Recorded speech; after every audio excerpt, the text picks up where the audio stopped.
isa, dalawa, tatlo na nagtitiwala sa Kanya ay ipagkakaloob ang kagalingan. Kaya kung paano po kaming magkakapatid na tatlo at ang aking ama, ang aking inay, nagkaisa, ipinagkaloob po niya ang kagalingan sa aking ina.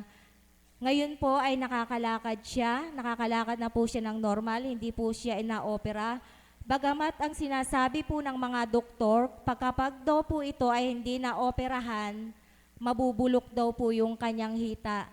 Subalit sa kalooban ng Diyos, ipinakita niya sa mga kapatid ko, sa mga magulang ko, na siya'y Diyos na buhay na aking pinaglilingkuran, kaya nakalakad na po ang aking mahal na ina. At ngayon po, sa pag-aatas niya sa akin sa paghahayo sa aming baryo, kung paano sinasabi nga po ng banal na Espiritu, kung sino pa po yung hindi iba sa akin, sabi nga po, bilang tao, mga kamag-anak ko pa po, kumare, ang siyang talagang umaayaw at talaga pong kumukutya sa akin sa paghahayo. Subalit, sabi nga po, hindi po mahalaga ang Diyos ang nagtitiwala at nasisiyahan sa ginagampanan ko. Kaya patuloy po, higit po nila akong pinatatag kung paano yung pangungutya nila sa paghahayo, kung paano yung pagkakaisa ng ang mga kasama ko. Kaya dun po higit din akong nagkaroon ng katatagan na ipaglaban ang paghahayo sa kanilang pagkakaisa, pagsuporta sa akin at sa Apo Conching at sa Divine Mercy. Kaya ngayon po, muli, binigyan niya ako ng isang gampanin na naway hinihiling ko po sa Kanya na muli higit pa niya akong bigyan ng katatagan. Sapagkat sa araw-araw po na paglilingkod, pinipilit ko pong makatupad sa inatas niya sa akin sa pagtungo sa dakong ito araw-araw. At pag-uwi po sa hapon, ay doon naman po sa dakong barangka sa paghahayo ng Divine Mercy. At ngayon nga po, binigyan po niya akong muli ng isa pang gampanin. Binigyan po niya ako ng isang arugaing bata. Lagi-lagi ko po siyang kasama. Pinipilit ko po na makatupad pa rin po sa araw-araw at sa paghahayo. Kaya sa kaganapan pong ito, muli hinihiling ko sa Ama, higit niya akong patatagin, kayanin ang bawat inatas niya sapagkat sa ganang ako, hindi ko po ito makakaya. Sa ganang kanyang espiritu, sa patnubay niya sa araw-araw sa aking buhay, batid ko pong ito'y aking makakayanan. Yun lamang po at maraming salamat. Maraming salamat sa iyo kapatid, sa iyo pong magandang ibinahagi. Punong-puno man po ng pinakibakahan ang pagbabahagi ng ating mahal na kapatid. Subalit, hindi po yun naalintana sa Kanya. Hindi po yun naging labis na hadlang sa Kanyang paglilingkod sa ating Panginoon. Kundi, patuloy pa po siyang naging matatag. Iyan po ang kaibahan ng isang tao na wala sa Panginoon at isang taong naglilingkod sa ating Panginoon. Baliktad po, ang taong wala sa Panginoon kapag nagkaroon ng pagsubok sa buhay, agad pinanghihinaan. Subalit, ang lingkod ng Diyos po, kapag nagkaroon ng pagsubok, mabigat, mahirap man ito, hinaharap po niya at doon po siya humuhugot ng katatagan. Amen? Buhay po ba ang Diyos? Kaya mapalad po ang mga tao na ang pagsubok, hindi po niya nilalagay na sa manghihina siya, kundi nilalagay niya po yung kanyang isip at damdamin dun sa tatatag, lalakas at lalalim ang kanyang pananampalataya sa ating Panginoon. At ngayon naman po, ang susunod kong tatawagin mula po sa Valenzuela chapter, palakpakan po natin ang buhay na Diyos kay kapatid na Ine.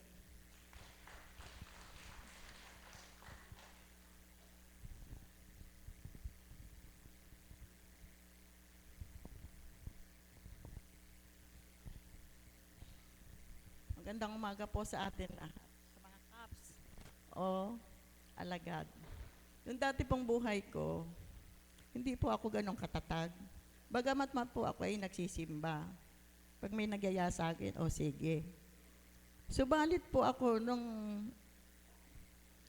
binago ng Ama, Ando na po ang katatagan ko. Napunta po ako rito, nakapakinig ako sa mensahe ng mahal na Apo, naglo po ako naging matatag. Yung pong katatagan ko na yon, 4 na taon at kalahati ako rito. Bago po ako isang nahirang, dumating po ang maraming pagsubok sa akin. Yung aking anak na stroke, talaga pong nawala sa sarili. Dinala ko po siya rito. Nung sa akin dating buhay, hindi ako mapakali, hindi ako makatulog. Para akong pusang hindi maihi. Subalit, nung kami mapunta rito, pinagsiyam ko ang aking anak, wala sa sarili. Talaga naman pong makita niyo, lupay-pay. Salamat, Ama. Pinagkalooban pa inyo ang aking anak na hanggang ngayon ay kasama namin. Hinaplos ng mahal na Apo, ang sabi ko po, hindi maitaas ang kamay. Ang sabi po ng Apo, itaas mo anak, na itaas na po. Kaya Ama, salamat, pinupuri kita, pinasasalamatan kita. Naging matatag po ako nung mapunta rito. Nasa 4 na taon at kalahati, isa po akong hinirang ng mahal na Apong Kunching sa banal na Espiritu. Kaya po ako, mahal na Apo, nagpapasalamat ako sa sumakit ko rito sa loob ng 4 na taon at kalahati. Ako po isang nahirang, ganun po ako katatag. Bago po ako nahirang, dumating po ang maraming pagsubok sa akin. Sa aming paghayo, andun po lahat ng pagsubok sa akin. Ang sabi po ng mahal na Apo, parti-partisyon. Lahat po ng pagsubok sa akin, naplagpasan ko po iyon. Wala pong naging balakid sa akin. Nahirang na po ako, dumating na naman po ang balakid. Ang magmisyon ng mahal na Apo sa Valenzuela, andun po ang pagbalakid.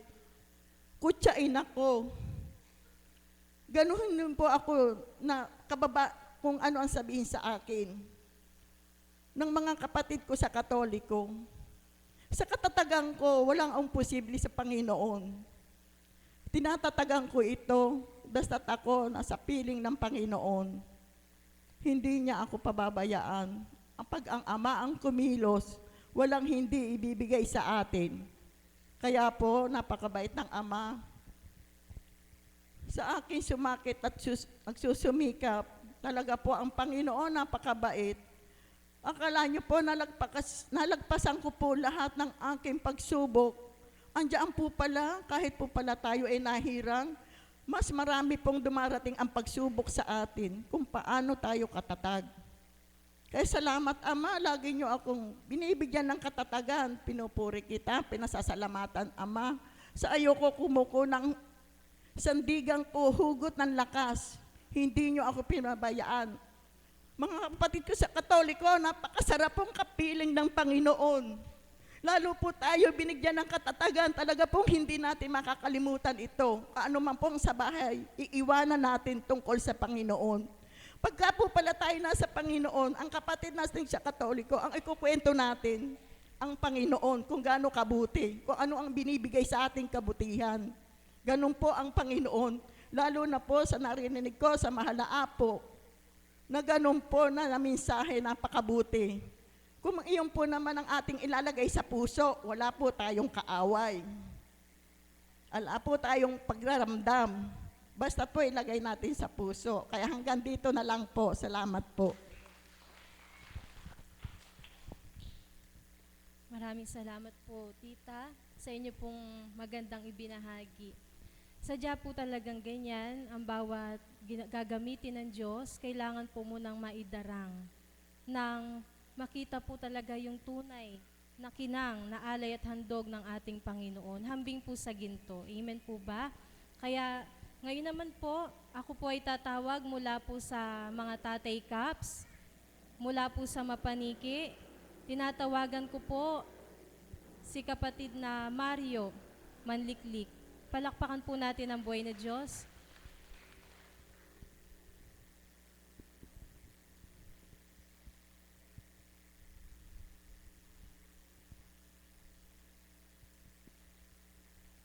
Caps Mario Manliklik.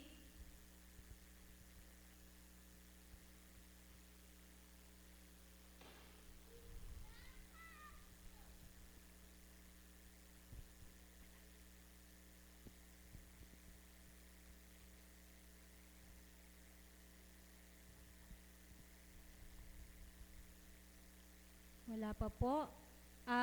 Tumawag po muna tayo ng ibang magbabahagi. Naanyayahan ko po mula sa Mapaniki chapter, Weni Manliklik.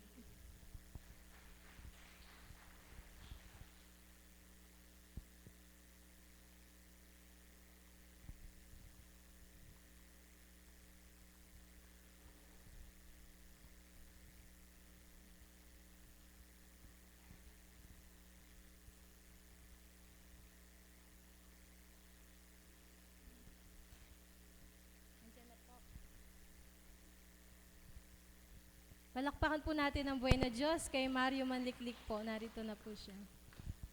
Kung papaano pong ang katatagan ay inyo pong naisa sa buhay ngayong nasa piling kayo ng ating Panginoon.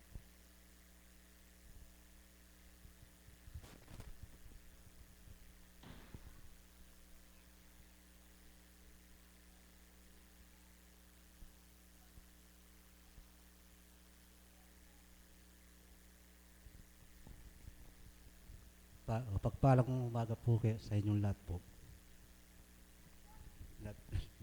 Nasa-press po ako, hindi ko, ako na po ako.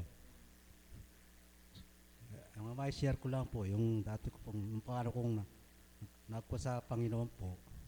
Kasi nung dati po, wala akong kilalang Diyos po. Ngayon po, nung kuwan sa amin yung mga imay po, nakilala ko po yung Panginoon. Doon po ako nakakuha sa nakakuha po sa kanya. Dati po, kuha po na ako, dati kong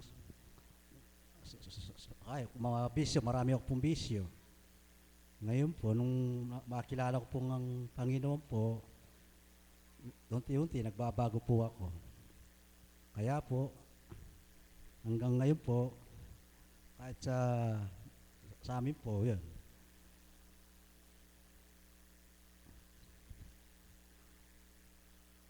Kaya nabigla po ako. Wala pong makagano masabi.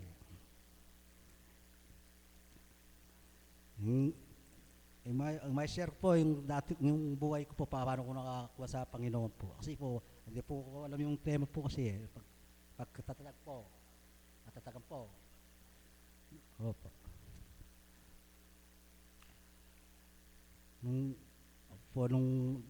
Dati po wala po sa ako ganito po. Nung pong ako'y lumapit sa Panginoon, nagkuhan na po na ako. Black po. Hindi po niya saan matatawag po ako eh. May kwento ko na, kung ano yung buhay ko po kasi hindi ko nabigla po ako.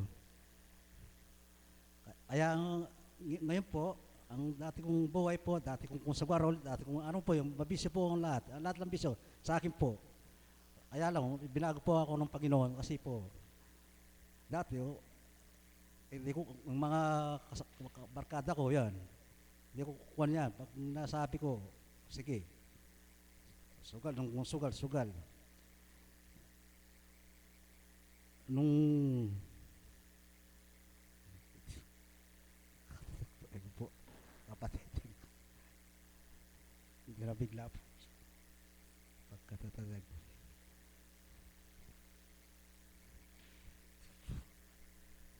Wala ko po, nabigla po. Pasensya po. Palakpakan po natin ang buhay na Diyos para po sa Kanya. Marami po yan gustong ibahagi. Hindi lang po niya siguro batid at alam kung paano sisimulan. Ano po? At ngayon naman po, para po sa mag-aalay ng isang awit, tinatawagan ko po si anak na Jello. Palakpakan po natin ang buhay na Diyos para kay Jello.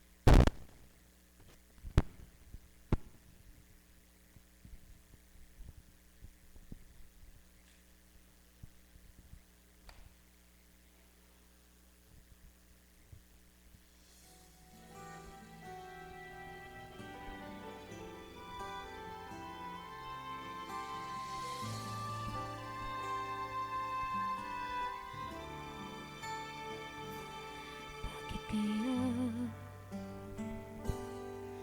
Bakit ka pa naghihintay? Nahimukin pa, pilitin ka ng tadhana. Alam mo na kung bakit nagkagaganyan. Lumulutang, nasasayang ang iyong buhay. At ang ibig mo tuloy ng iyong puso.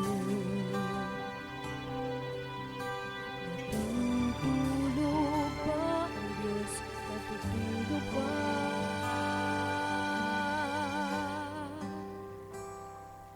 At ikaw ay agad sumusuko. Kunting hirap at munting pagsubok lamang. Bakit ganyan? Nasaan ang iyong tapang? Lumulutang, nasasayang ang iyong buhay. At iniisip mo na tutulog ka. Natutulog ba ang Diyos? Natutulog ba?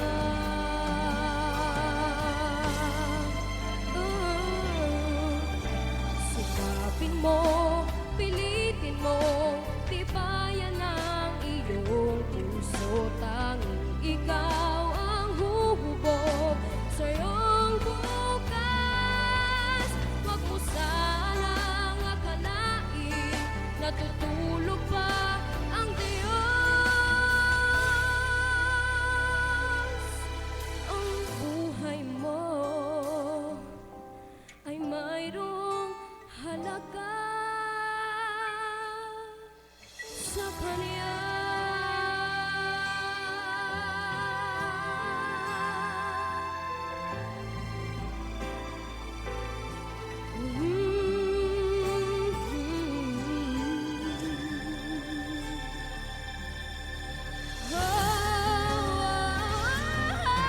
Dapat pa ba na ikaw ay maghintay at himukin pa, pilitin ka ng tadhana? Gawin mo na kung ano ang nararapat. Magsikap ka at magtiwala sa may kapal. Nakahanda ang Diyos umalalay sa'yo. Hinihintay ka lang, kaibigan.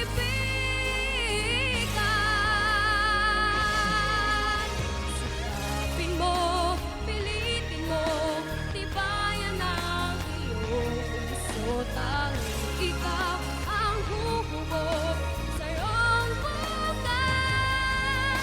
Huwag mo sanang akalain natutulog pa ang Diyos. Ang buhay mo ay mayroong halaga sa Kanya.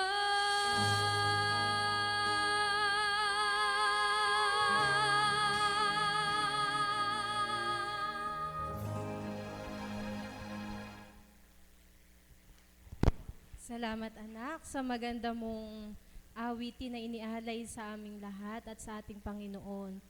Akmang-akma po yung kanyang inawit, ano po? Kaya marapat lamang po na alalahanin natin sa tuwina na ang Diyos ay hindi natutulog, ano po? Kaya marapat din lamang po na ang katatagan sa tuwina ay ating pong kamtin. Amen? Palakpakan po natin ang buhay na Diyos. At ngayon naman po, tatawag po tayo mula sa Mapaniki chapter. Muli po, palakpakan natin ang buhay na Diyos kay kapatid na Weni Manliklik.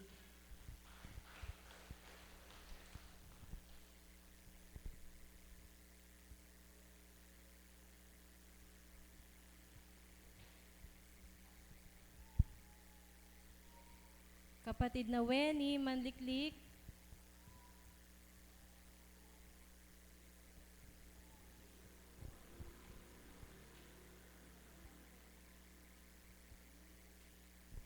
Nainip na po ba kayo, mga kapatid? Tapikin nyo nga po yung katabi nyo at sabihin nyo, huwag kang maiinip. Dahil wala kang mapakikinabangan kapag nainip ka. Ano po? Kaya laban. Paglabanan nyo po yung tukso na yan, baka inaantok na po kayo. Sabihin nyo, huwag tayong matutulog, wala tayong mapapala. Ano po? Palakpakan po natin muli ang buhay na Diyos. Narito na po, muli kapatid na Weni Manliklik.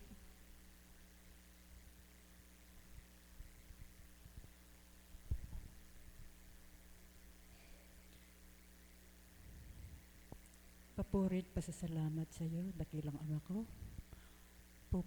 Salamat po at isa ako sa mapalad na tinawagan sa gawain. Salamat po.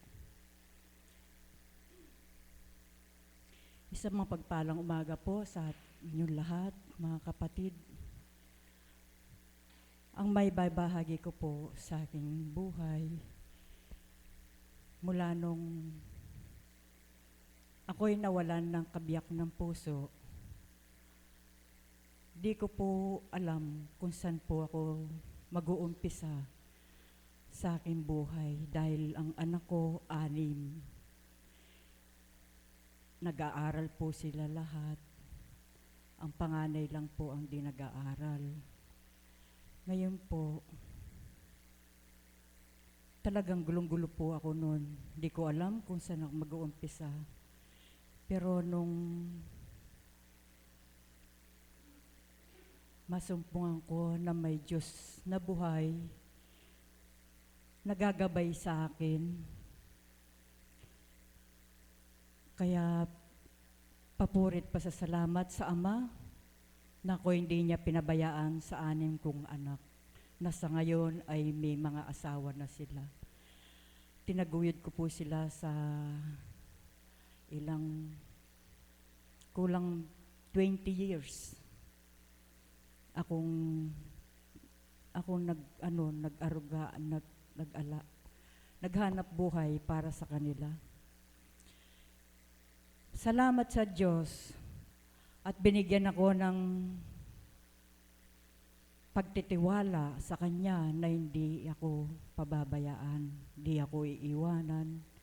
Lalong higit po ipinagkaloob niya sa akin ng katatagan na lahat sa loob ng 20 years na naiwan ako sa aking mga anak, maraming pagsubok sa bawat isa sa aking mga anak. Marami po akong pagsubok na pinagdaanan. Pero salamat sa Diyos, Ama, na buhay sa amin hanggang ngayon. Sa aking kalusugan, sa aking mga anak, hindi ako pinababayaan. At mula nung nasumpungan ko po dito, ang Divine Mercy, noon pa po, nagpupunta na kami dito nung nagkasakit yung aking kapatid na pangalawang bunso. Nagkaroon siya ng cancer sa dugo. Nandito na po ako noon, pero nung nawala po yung kapatid ko, parang nadimlan ako. Pero hindi po pala, dapat po pala, nagtuloy-tuloy ako noon. Na patuloy akong sumunod sa Kanya. Naligaw po ako noon. Pero subalit mahal ako ng Panginoon. Di niya ako pinabayaan malugmok sa kasalanan. Natuto po akong nagsugal noon dahil ang ginawa ko po parang paglilibang. Dahil puro problema po, dahil nag-iisa po akong tumataguyod sa aking mga anak. Pero mula nung nagkaroon po kami ng kinalugdan doon sa aming baryo, na nung una hindi ko rin po pinapansin. Pero nung talagang mahal ako ng Diyos, dahil isa akong mapalad na tinawagan sa dakong mapaniki, na sa Kanya ay susunod. Salamat sa Ama, sa biyayang pinagkalob niya na ako'y patuloy na susunod sa Kanya. Nawa po, bigyan pa po ako ng katatagan, higit pa dahil sa mga pamilya. Marami po akong sa mga pamilya. Kaya siya na lang pong bahala. Siya lang pong inaasahan ko, walang dilit iba. Siya ang lahat sa aking buhay. Maraming salamat po. Maraming salamat kapatid sa iyong pagbabahagi kung papaanong sa less than 20 years, ikaw ay naging matatag. Ngayon pa kaya na nasa piling ka na ng Diyos, hindi ka pa magkakaroon ng higit na katatagan. Amen po ba? Palakpakan po natin ang ating Panginoon. At ngayon naman po, ang susunod kong tatawagin ay isa po nating kapatid na alagad na si Teacher May. Palakpakan po natin ang buhay na Diyos.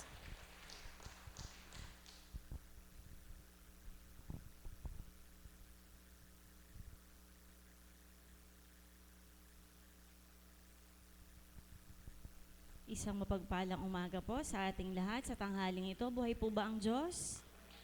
Buhay na buhay po ang ating Panginoon. Konting panggising lang po, inaantok na po ba tayo? Hindi naman po. Sige po, pag sinabi ko pong up, taas po yung kamay, tas down, baba lang po. Para magising lang po tayo. Up, down, up, down, up, down, down, down po. Nahuli po yung mga inaantok. Ano po? Salamat po. Ang tema po ng ating mahal na kapatid ay katatagan. Napakaganda pong pagnilayan. Ano po ang salitang katatagan? Nung dating buhay po, tama po ang ating kapatid nung siya po ay nagbibigay ng tema. Sapagkat nung dating buhay, katotohanan po, wala pa tayong katatagan. Amen po ba doon? Ako po yung pinakamagandang halimbawa ng walang katatagan nung dating buhay po. Nung bago po ako matungo sa dakong ito, ako po yung larawan ng isang taong puro kahinaan. Mahina ang loob, mahina ang lupang katawan, mahina po sa pinagdaraanan, puno ng pag-aalinlangan at kagulumihanan ng aking kaisipan. Samantalang pong nagsisimba rin po, kagaya ng mga unang nagbahagi, kilala din po na may Diyos, alam po na may Diyos, subalit, bakit nga po ba ganon? Kulang po ang pagkilala sa ating Panginoon. Nung mapunta po ako sa dakong ito, loobin ng amang ako'y akayin na po niya, ay sa pamamagitan po ng karamdaman. Nung pong panahon na yon ay napakahina po ng aking katawan. Para po bang sa isang pasyente ay walang pag-asa. Napakapayat ko po noon. Subalit buhay po ang Diyos. Patuloy pong tumataba ngayon. Buhay po ba ang Diyos? Ayun po, noon po ay wala nang pag-asa dahil 2 ospital na po ang aking pinanggalingan. Subalit hindi po malaman kung ano yung tunay na dahilan po.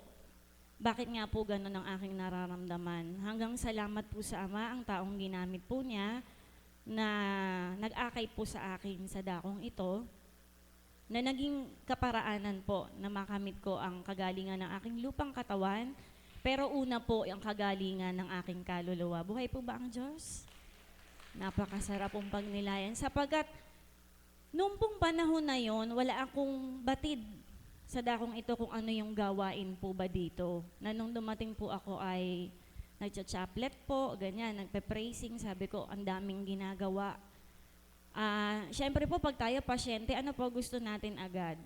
Gamutin po agad tayo. Amen po ba?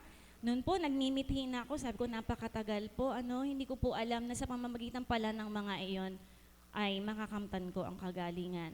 Katotohanan po ang tinura ni kapatid na Des kanina, ating pong facilitator, na sa pamamagitan po ng part po na ito ng gawain na napakahalaga po ang pagbabahaginan.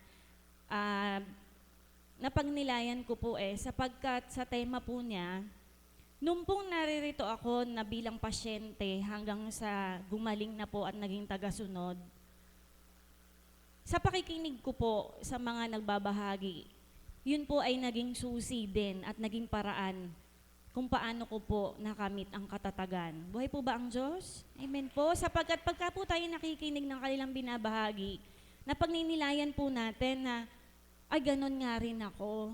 ba't din ba ako malulugmok? Ba't ba ako malulumbay? Samantalang siya nga ay hinango ng Panginoon. Siya ay pinagaling. Siya ay nabigyan ng pag-asa at nabuhay ang kanyang pananampalataya. Buhay po ba ang Diyos? Yun po ang isang paraan kung paano ko nga ba nakamit ang katatagan sa dakong ito sa pamamagitan po ng pagninilay at matamang pakikinig sa mga nagbabahagi, higit po sa banal na spirito sa katauhan ng ating minamahal na Apo Kunching. Nung last Saturday po, ang tema ng kapatid na Angel ay pagtitiwala sa Diyos. Ano po?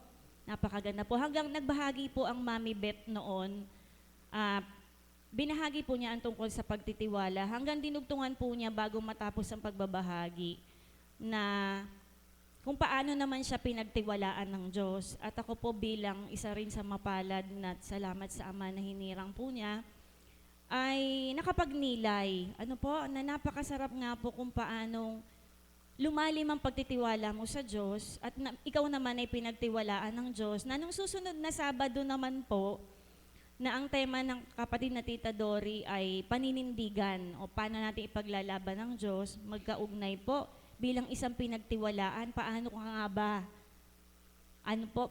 paninindigan ng ating Panginoon sa ating mga kapatid. Ngayon naman po, ang tema ay katatagan. Paano ko nga po ba mapapanindigan ng Diyos kung wala akong katatagan? Buhay po ba ang Diyos? Amen po. Yan po ang pawang katotohanan. Kung wala nga po tayong katatagan na nagbumula sa ating Panginoon, wala po, hindi po natin siya mapapanindigan. Amen po ba? Noon pong maglilimang taon na po ako sa dakong ito, subalit yung pong retreat na ginagawa po namin sa mga bata sa school po ay mag-aapat na taon na po sa September 21 sa pamumuno po ng mga katauhang ginagamit na sila Kuya Berhal, Kuya Jay at Tita Doki po. 4 na taon na po iyon sa September at meron po kaming recollection na ginagawa sa bawat section ng mga bata. Sapagkat hindi nga po ako araw-araw nakakatungo sa dakong ito, subalit salamat sa Ama. May gampanin po doon. Sabi ko nga po sa Panginoon, kung hindi po doon, ay ayoko na po doon. Kasi po mahirap mawalay pa sa piling ng Espiritong Banal. Buhay po ba ang Diyos? Po, yun po yung paraan kung paano akong nagagalak na meron din pong ginagampanan. Hanggang sa pag-usad po ng panahon, kung paano ko po pinanindigan ng ating Panginoon, sabi ko nga po noon sa pagninilay ko po, kung hindi ko pala siya pinakilala, kung hindi ko siya pinanindigan, at di ako naging matatag, na ibahagi siya sa mga kapatid ko po doon, mga teachers, mga batang magulang, sayang po ang mga kapatid nating makikinabang. Amen po? Nasa ngayon po, salamat sa Ama ay marami na rin po ang naaakay namin po sa kabanalan. Hanggang dumating po, eto na ang pagsubok na binahagi po ni Kuya Berhel nung gawain ng Sabado ng gabi. Meron po bang nandito noon? Ano po, napakaganda po ng kwento. Ano po, naikwento na po na may isang guro kaming bago nga na naging daan po ng pagsubok para sa akin. Sinubukan po ang aking katatagan din. Gayon din po sila Kuya Berhel na may sinasabi nga po laban sa ating gawain. Subalit buhay po ang Diyos. Nung pong makinig sa talk po ni Kuya Berhel, ay bigla pong nabago. Magic, ano po, instant. Kinabukasan po ay maayos na ang lahat. At nung kinabukasan din po na yon, dagdagan ko lang po yung kwento ni Kuya Berhel. Alam niyo po, yung teacher po na yon.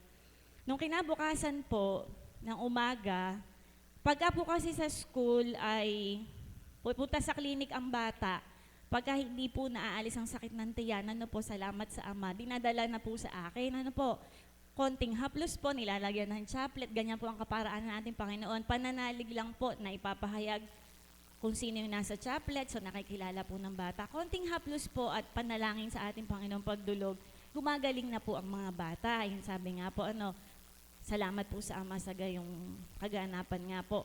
Nung naghahaplos po ako noon sapagkat mayroong na-allergy pong bata, ay nasa harap ko po siya dahil may table po noon. Yung teacher pong ginamit ng kalaban, ano po, nilagay ko po yung candy sa garapon sapagkat ang kapatid na Tita Alma po, binibigyan po niya ako sapagkat ginagamit nga po bilang daan ng kagalingan ng mga bata at guro sa aming paaralan. Yung ibang teachers po, dahil alam na po nila na yung candy dito ay gamot, nang hingi po sila. Sabi nila, teacher, may pengi po ako. Sabi ko, sige, kuha lang kayo. siya po ay hindi kumikibo at ako po hindi ko po siya inaalok dahil hindi ko po pa masyadong dama kung okay na po ang kanyang damdamin o nagsusuri pa din siya. Hanggang po sa hindi na siya nakatiis, ang sabi po niya, "Teacher, may pwede ba akong humingi ng candy?" Di po ba, buhay ang Diyos.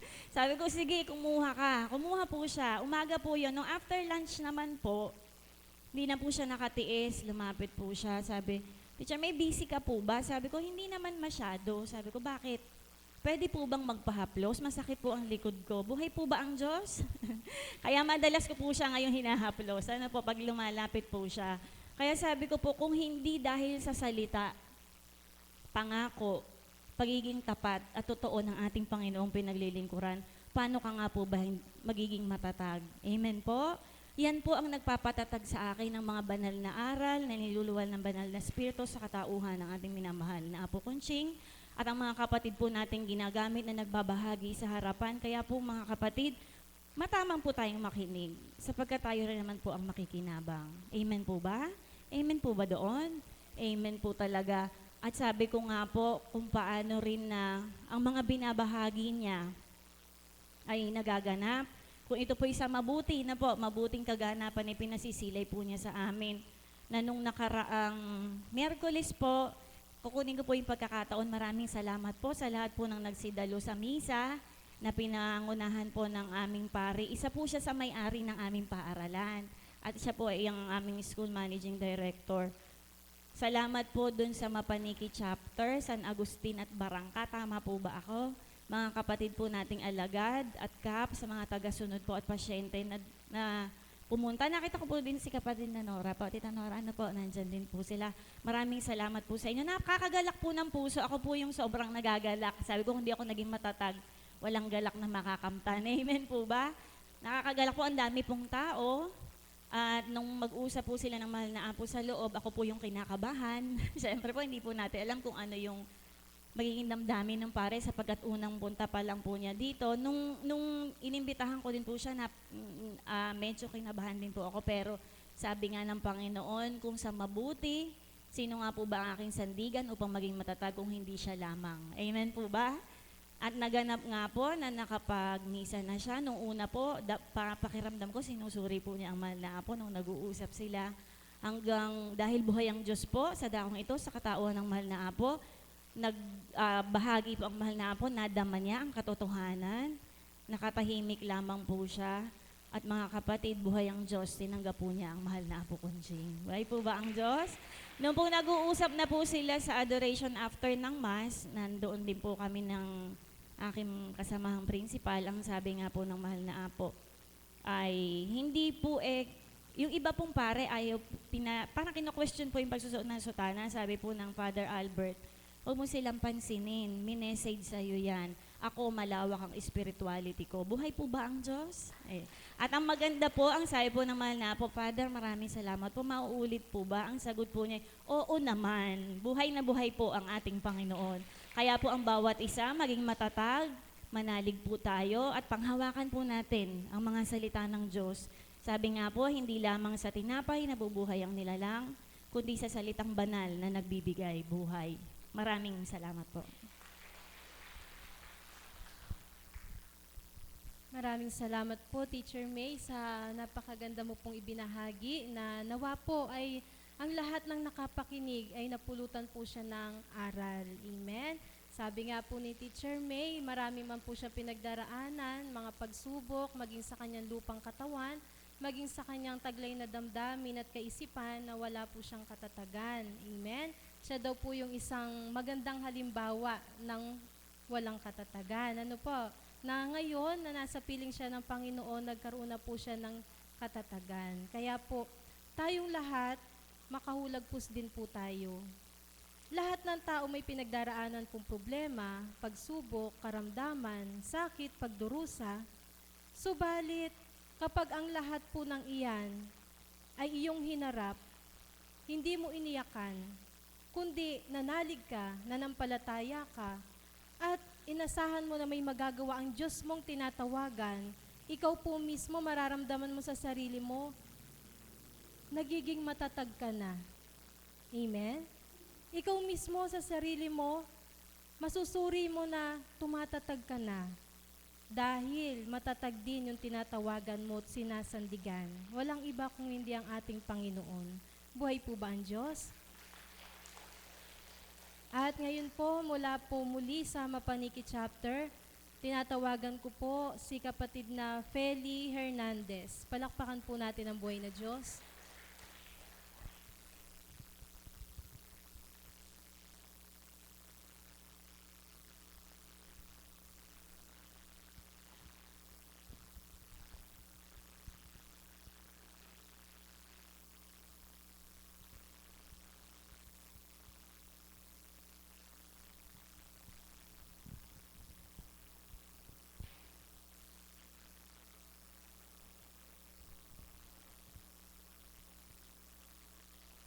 Magandang umaga po sa hapong ito, Apo. Dakilang Diyos amang mapagmahal sa lahat. Maraming salamat po. At dinala niyo kami dito sa iyong tahanan.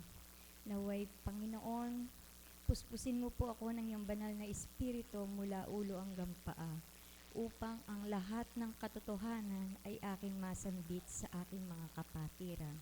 At ang lahat ng mabuting ginawa mo sa akin, Ama, ay maipabatid ko sa kanila upang sila'y maniwalang ang Diyos ay buhay na buhay. Dakilang Diyos Ama, salamat at kami pinagtipon mo sa iyong dambana. Nawayan lahat, tumimos sa puso't isipan ang iyong mga banal na salita. Salamat, salamat, salamat kami.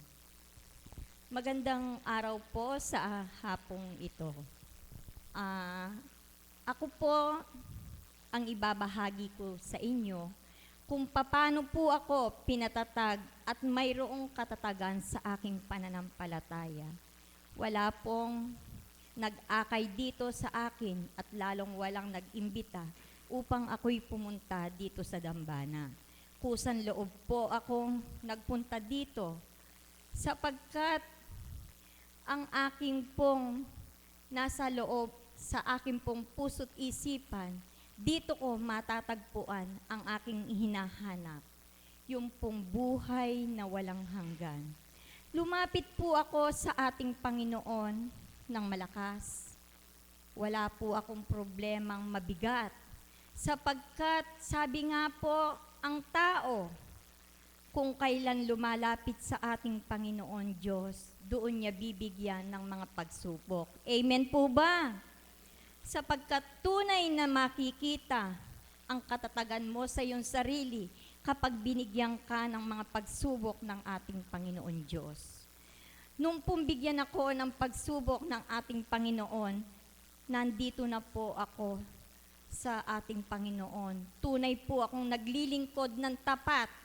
Kaya po kung wala akong katatagan sa Kanya, bibitaw po ako. Sapagkat ang aking kapatid na bunso nagkaroon po ng TB meningitis. Nabulag po ang kanyang dalawang mata, wala na po siyang nakikita. Isa pa lang po ang anak niya noon. Subalit kay buti ng ating amang makapangyarihan sa lahat, nakalima pa po siyang 6, kaya bali 6 yung kanyang naging anak. At hanggang ngayon, buhay na buhay ang aking pong kapatid na bunso.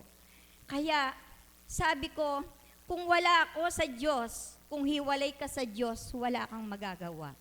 Ang pangalawa po, ang aking pangalawang kapatid, nagkaroon po siya ng ovarian cancer. Dumating po sa buhay niya yung hanggang last chemotherapy niya na 7 session, hindi na po niya kaya. Sabi ko sa aking kapatid, magpakatatag ka. Sabihin ko sa iyo, ang Diyos ay buhay na buhay, sapagkat ang ating kapatid, muli siyang nakakita. Ganyan din ang mangyayari sa iyo, kapatid, kapag ikaw ay nanalig at nanampalataya sa ating Panginoon Diyos. Tunay na bubuhayin ka. Isipin niyo po, hindi na siya kumakain ng meron pong kalahating buwan. Tubig na lang sa yung bulak ang ginaganyan namin. Subalit ang Diyos makapangyarihan sa lahat. Ngayon po, hindi po kayo maniniwala. Mataba pa po siya sa akin. At praise God! Walang-wala po yung kanyang sakit, 8 years. wala na po yung kanyang ovarian cancer. At ang last po, ang aking tatang, nagkaroon po siya ng internal hemorrhage. Sa UST po, milyon ang ginastos namin. Ang aking tatang nasa ICU, para po siyang talagang parang robot na lang na magang-magana po yung kanyang ulo hanggang sa paa. Sabi ko, dahil po ako talagang matatag at matapang sa lumaban sa hamon ng buhay, ako pong mag-isa sa ICU, nakiusap po ako sa nurse. Sabi ko, kakausapin ko lang ang tatang ko. Paano mong kakausapin? Parang robot na nga. Sabi ko, hindi. Buhay ang Diyos, kakausapin ko ang tatang ko. Sabi ko, nandoon po siya, 12:00 ng hating gabi sa ICU. Sabi ko, Panginoon Diyos ko, sabi ko, na ikaw ang makapangyarihan sa lahat. Bigyan mo lang ako ng sign na ang aking iyamay mabubuhay. Sabi ko, hindi ko iaalis dito. Isipin niyo po, gumanyan lang yung kanyang kamay na merong nakaipit na ano po dito. Sabi ko sa doktor, dahil na-opera na po siya ng minsan, sabi ng doktor, kung gusto mo, operahin natin ang pangalawa. Sabi niya, huwag ka nang magbabayad. Dahil nga po marami na kaming ginasto, sabi niya, yun na lang daw sa UST ang babayaran ko.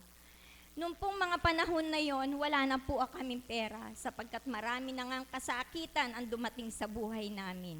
Sabi ko, go. Sabi ko po sa doktor, hating gabi yun. Pero yung pong mga kapatid ko, ayaw na. Yung aking mga tsuhin-tsahin, kumokontra na. Sabi ko sa kanila, binigyan ako ng pagkakataon ng ating Panginoon Diyos na binigyan ako ng sign. Sabi ko, mabubuhay ang tatang ko. Isipin nyo, mga kapatid, ang aking tatang, kinabukasan na ma-opera siya, dumilat ang kanyang mga mata.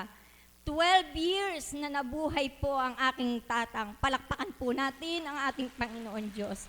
Kaya ang Diyos ay buhay na buhay. Huwag po kayong manghinawa na sumunod sa ating Panginoon Diyos. Ako po walang kasakitan. Ang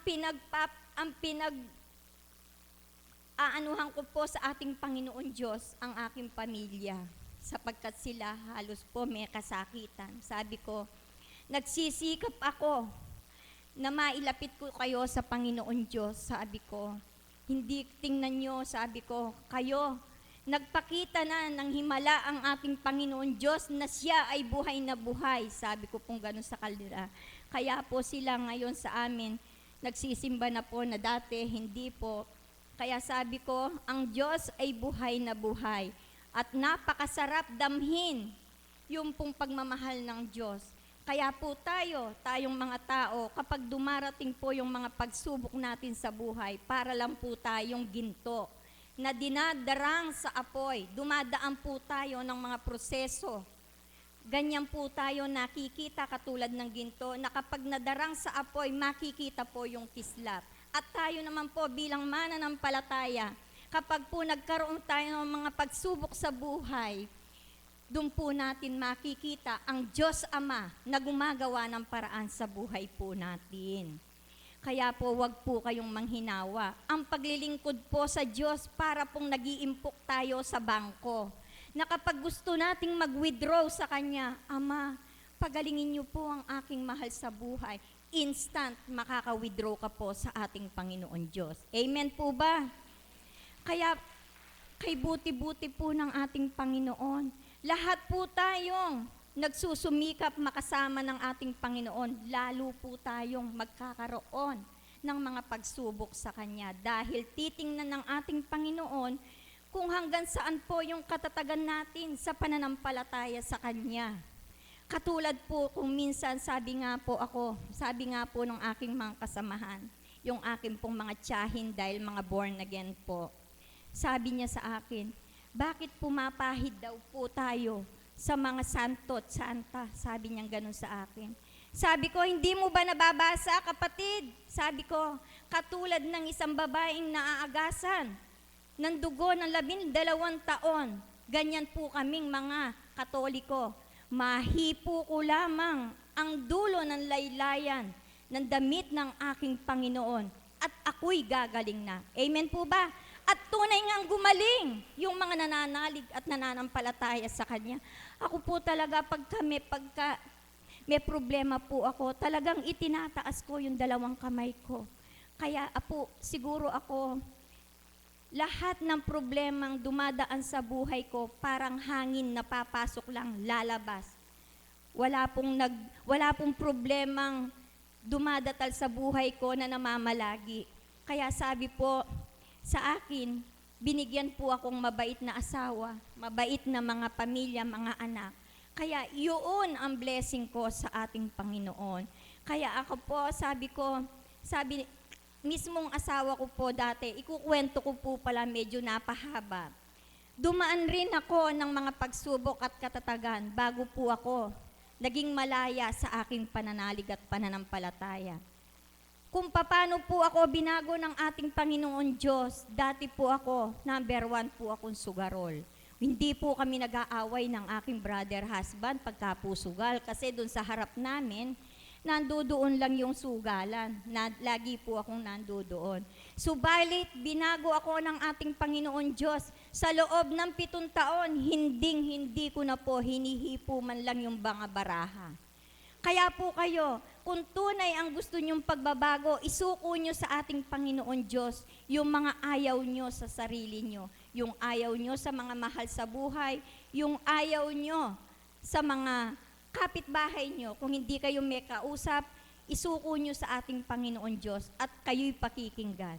Isipin nyo po ang aking brother husband sa matagal kong pagsama-sama sa ganitong gawain, 8 years. Noon lang pong makalawa niya ako hinatid. Sabi niya, saan ka pupunta? Birthday ni Mama Mary at pagdidiwang namin. Tara, hatid kita. Praise God! Sabi ko, tunay na makapangyarihan ng Panginoon Diyos dahil nung last na punta ko dito, sabi ni Apong Conching, pagpatuloy mo at makakasama mo ang iyong brother husband. Palakpakan po natin ang ating Panginoon. Kaya po, kay buti-buti ng ating Panginoon sapagkat lahat po tayo, kapag binago na niya, wag na po nating balik-balikan pa yung mga nakaraang nating pagkakamali. Amen po ba? Sapagkat ang sabi ng ating Panginoon, sabi niya po, 2 lamang sa 10 utos niya, yung lagi mong susunod. Mahalin mo ang Diyos ng buong puso, ng buong isip at ng buong kaluluwa. At mahalin mo ang iyong kapwa, gaya ng iyong sarili. Yung pong 8, nakasama na po doon. Dahil kapag mahal mo ang iyong kapwa, hindi ka na po papatay. Hindi ka na po mangangalo niya. Amen po ba? O kaya po, sabi ko, yung 2 na yon, talaga pong ako, pilit na sinusunod yung utos ng Panginoon. Dahil po, sabi ko, ano po ba ang maihiling ko sa ating Panginoon Diyos? Lahat ibinigay na sa akin.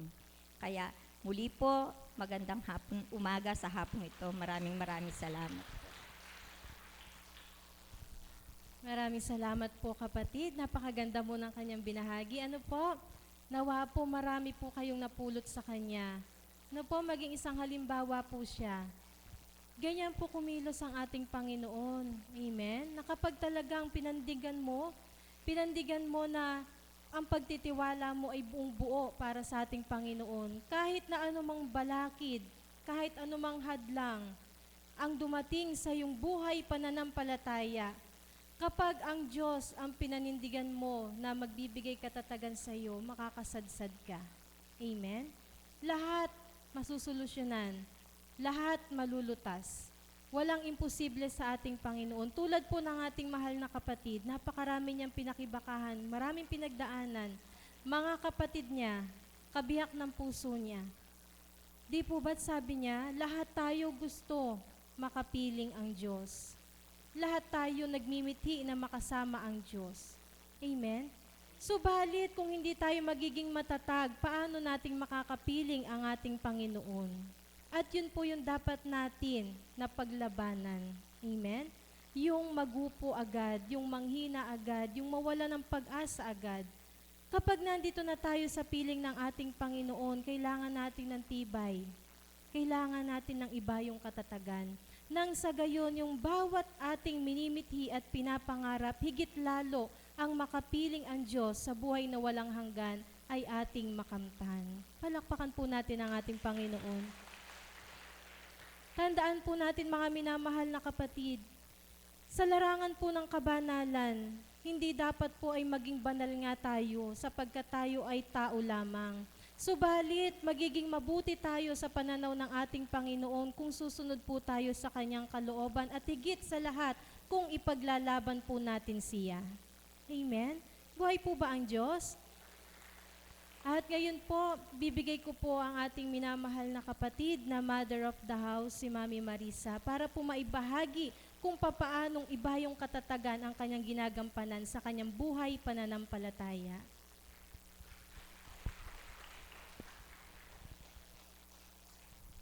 Salamat po, Ama. Isang mapagpalang umaga po sa lahat.